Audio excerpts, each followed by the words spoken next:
Good morning, you guys. So you remember that Mona lavender that we planted? I put it in a pot because it was very, very root bound and it was really sad. Well, here it is. It has grown tremendously. If you do not own a Mona lavender, I suggest you do. They're beautiful.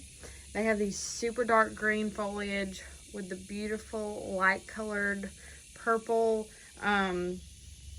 just blooms that go all the way up the stem, and then they have these like spots in them that are just so gorgeous. I love them, and they bloom profusely. I never really deadhead them, and they just keep on performing. This one obviously was getting more sun. The sun comes in through this other side, so I twisted it around so that this side could get more sun. So it's starting to fill in a little more as well, but I love it. If you don't have it, you need it. Hope you're having a good day.